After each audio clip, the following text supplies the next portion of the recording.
Hai semuanya. Kenalin, aku Widya dan di sini aku mengajak kalian buat ngobrol-ngobrol santai bareng pemilik usaha senar visual yang dimana dia juga berprofesi sebagai fotografer. Kita bakal nanyain gimana sih latar belakang dia dan apa suka duka dia dalam menjalankan usahanya. Yuk kita ketemu orangnya.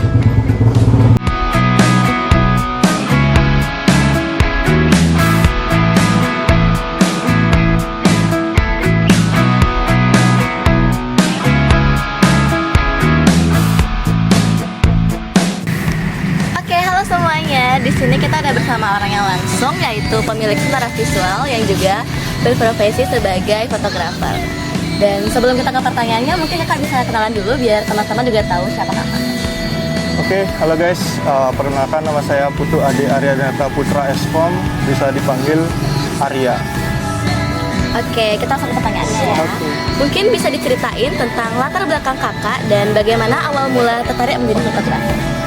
Oke, kalau ketertarikan jadi fotografer itu mulai dari SMP sih. SMP suka foto-foto, kemudian ya bikin video-video sinematik yang pendek gitu. Terus kebetulan kakak juga punya kamera dulu, jadi setiap pulang kampung itu kan view-nya bagus juga, ya sekalian lah potret-potret. Dari sana tertarik, awalnya ingin menjadi fotografer dan videografer. Kemudian setelah lulus SMP, coba mencari jurusan yang sesuai dengan hobi saya. Saya juga alumni di SMK Negeri 1 Denpasar, jurusan multimedia dulu. Saya masuk di SMK Negeri 1 Denpasar, mengambil jurusan multimedia. Kemudian di sana berkembang, ngambil juga waktu training itu foto studio. Jadi kan kebanyakan teman-teman ngambil percetakan, tuh. Karena saya suka foto dan menurut saya jenjang karirnya lebih oke lah dan ilmunya lebih, menurut saya pribadi lebih bisa dipakai untuk kedepannya. Gitu. Jadi akhirnya saya ngambil foto studio untuk kerja praktek waktu ini. Setelah berkembang di situ, kemudian tamat dari SMK, ngambil lanjut jurusan desain grafis multimedia di kampus Instiki. Tuh. Jadi setelah di Instiki, ketemu teman-teman juga, teman-teman dosen yang memang profesional fotografer. Saya sharing-sharing di sana, minta ilmu, kemudian akhirnya bisa mendirikan bukan perusahaan sih sebenarnya itu. Usaha sendiri? Iya, usaha sendiri sih. Terus tantangan terbesar apa yang pernah kakak hadapin selama menjadi fotografer atau membangun usaha kakak? Kalau tantangan terbesar, biasanya sih begitu kita ngejob atau kita hunting, biasanya tantangan itu adalah lokasi. Iya. Kebetulan saya ngambil wedding juga, foto-foto wedding. Jadi kan setiap lokasi wedding itu berbeda-beda. Ya itu jadi itulah tantangannya. Terus apakah pernah kakak mengalami kegagalan saat memotret? Terus gimana cara kakak tuh ngatasin biar teratasi masalahnya itu? Kalau kegagalan, kayaknya belum pernah sih. Belum pernah. Ada satu.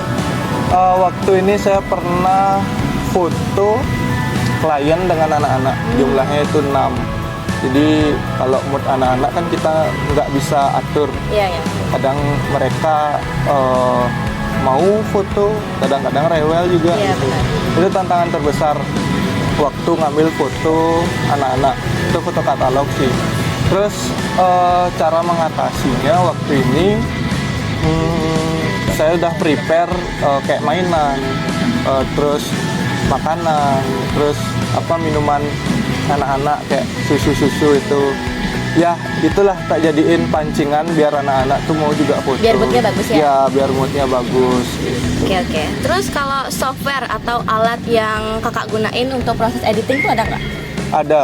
Kalau pada umumnya sih yang dipakai orang-orang itu kan Adobe, Adobe Photoshop Adobe, dan sorry. Lightroom gitu. Sama saya juga pakai itu. Oke. Terus apa tahapan penting dalam proses pemotretan? Kalau tahapan penting, yang pertama sih dari alat dulu sih, menurut saya pribadi gitu.